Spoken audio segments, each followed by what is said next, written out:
At the beginning of Star Wars, The Old Republic, when we were building it, or coming up with the initial design, we had to decide which planets we were going to put in that were from Star Wars Knights of the Old Republic. Taris would be a really cool planet to put in there because it was totally destroyed in the first game. When we decided to destroy Taris in Knights of the Old Republic, we did so because we felt we really needed an impactful moment from the main villain of the game. So Malak had to come across as someone despicable. We cannot risk her escaping Taris. Destroy the entire planet. We thought the best way to do that was to give you this world that you had experienced and discovered and come to love, and then have him destroy it right in front of you.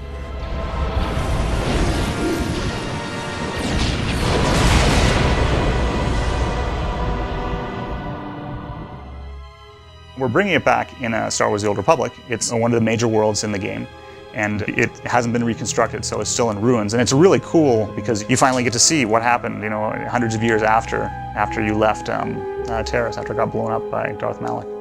When we first heard about Taris, it was definitely one of the coolest things we had heard, because in my opinion, Taris is possibly the most iconic planet on the original KOTOR. It's definitely the most memorable. Everybody knows what happened to Taris. It doesn't end very well. How do we sell the fact that Taris was a city planet, and then all these thousands of years later, what does it look like then? We were kind of balancing city planet destroyed along with, it's kind of a swampy, what would it look like now? Because it's not just a bunch of ruins out there, it's actually a city planet that people are familiar with. The general story of Taris right now is it's been in ruins for hundreds of years. The rat ghouls, which are one of the big enemies in the sewers of the original Taris and Knights of the Old Republic, are rampant around the planet.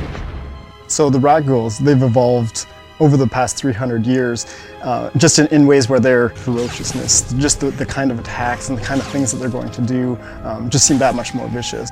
They're particularly challenging because they came from what were humans, so bipedal creatures, but because they're encompassed with this disease, they're sort of bent over and twisted. And that was something that we had in the original KOTOR, and we wanted to bring that forward into Tor as well. Where our animators really shine is where they can use different references to various different kinds of animals and creatures. So the rat ghouls, stem from kind of ape-like movements, almost like a big giant, gorilla or something like that. And then, how you'd mix that with a human and how it would move. The story of Taris in the Old Republic is a very interesting one.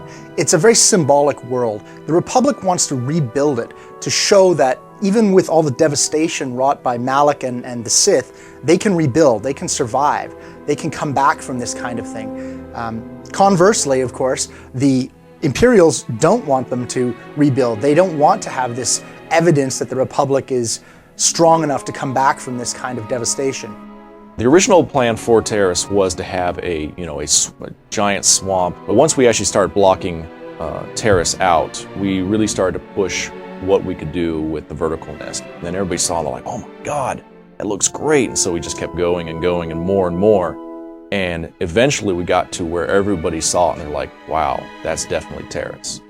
Taris is one of the more interesting worlds in the Old Republic, not just because it's an old world from Knights of the Old Republic, but also because it's a type of world that hasn't been explored in video games very often, which is this huge Coruscant-like or metropolitan-like city that's been completely wiped out. So you have all these huge skyscrapers that have been destroyed and toppled, and you have these incredible vistas, you have these incredibly unique areas to explore. It's just a very unique looking planet, and I think people are going to be impressed with it. I know that it's one of our favorite planets here on the team. One of the great things about the original Knights of the Old Republic games was players were able to make an impact on the Star Wars galaxy. They were able to leave their mark on this wonderful setting. And in the Old Republic MMO, we're trying to make sure we recapture that spirit, that importance of the player. So whether you're a Republic faction or an Imperial player, you are going to get a chance to make a real difference. You get to determine what is going to happen to this world, and it will be reflected in what happens in the game. Your choices actually make a difference.